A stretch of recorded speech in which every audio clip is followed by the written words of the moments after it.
tuning in. Today I want to talk a little bit about semi-autos versus revolvers for concealed carry specifically. Now, I was having a conversation with a friend of mine, and he had just read an article in one of the gun mags that actually brought up a lot of good points as far as some of the things you might want to take into consideration when choosing between these two platforms.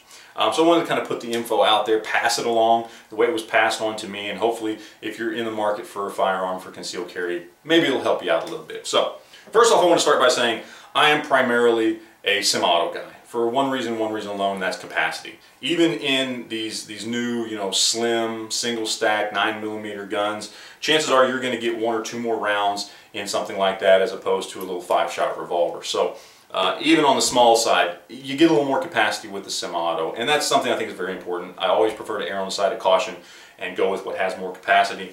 That being said, I do carry this gun a lot, especially going in at the time of year we're going into now, where it's going to start being very hot, especially down here in South Texas. This is still a really good option. Capacity is something you have to decide on your own, whether or not that's a factor. 9 times out of 10, probably 99 times out of 100, in a defensive situation, this is probably going to be more than enough capacity. But if you're like me and you prefer to err on the side of caution, semi-auto is a better choice. Now, getting into the actual comparison between the two. First off, I want to talk a little bit about the grip.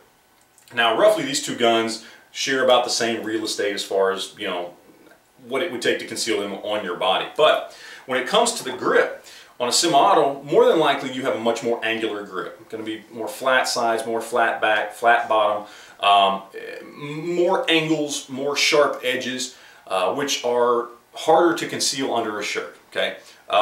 As opposed to a revolver, which in general, most revolvers out there are going to be much more curved, much less angular. They're going to flow more with your body. They're not going to stick out from under a shirt as much, and where they do stick out from a shirt, it's going to be more of a curved angle. It's going to be much less noticeable. On top of that, every revolver out there on the market, for the most part, if it's currently being manufactured, you can get other grips for it that may be more concealed carry friendly, maybe more angular, more curved.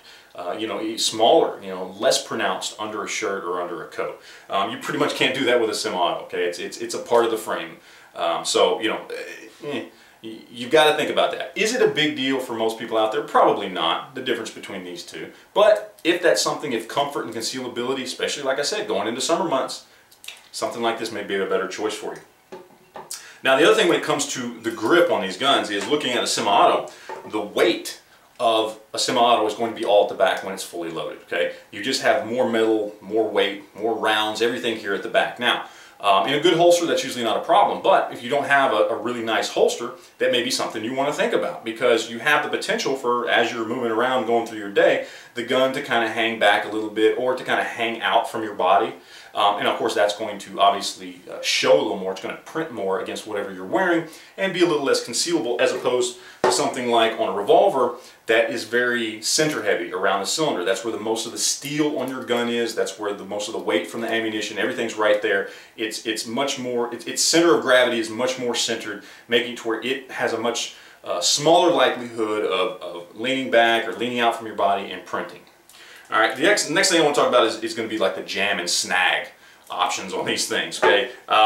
If you pocket carry specifically, but if you, let's say you wear a tuckable holster, so you're tucked in, your gun's tucked in under your shirt, or you wear jackets or coats a lot, a semi-auto has a much higher likelihood of getting snagged on clothing, period. It just does, okay? Especially when you're talking about pocket carry, because if for some reason you have to get off a shot very quickly and hopefully very accurately and safely as well, and you have to fire from a pocket or from under a tucked shirt or through a coat as you're pulling your gun out, you can get off one round very easily. But as that slide goes back, it can easily catch on whatever, your pocket, your shirt, your coat, anything. And obviously with a revolver, you don't have that issue, especially if you go with something that's hammerless like this. And there's many, many hammerless options out there. But even with a hammer, there's less likelihood of that smaller hammer getting caught on something than this whole big old slide. And last but certainly not least is going to be the dust resistant aspect of these two. Especially, again, we're going to be talking about pocket carry on this, with pocket lint and that kind of thing. Is it really going to jam up your gun, pocket lint on a semi-auto versus a revolver? No, it's not going to jam up your gun, but it's going to get it dirtier. And there's potential, I say, for malfunction in the future, as opposed to on a revolver with a much more open system, less places for pocket lint and things like that to get trapped by a slide going back and forth. So Really, that's it, guys. You know, we're talking about grip angle, we're talking about the grips themselves, we're talking about the weight of the guns, dust resistant, jamming, snagging, all things you want to take into consideration. And when you take those things into consideration, if those are all issues that are very important to you, let's say above capacity, then really the Revolver is going to be your best option. So keep in mind, it's an old design, but it's been around a long time for a reason. Yeah, you're going to lose capacity, but these are still really, really fantastic options for concealed carry. So that's it, guys. I appreciate you watching. Leave your comments, your questions down below, and we will talk to you later. Thanks.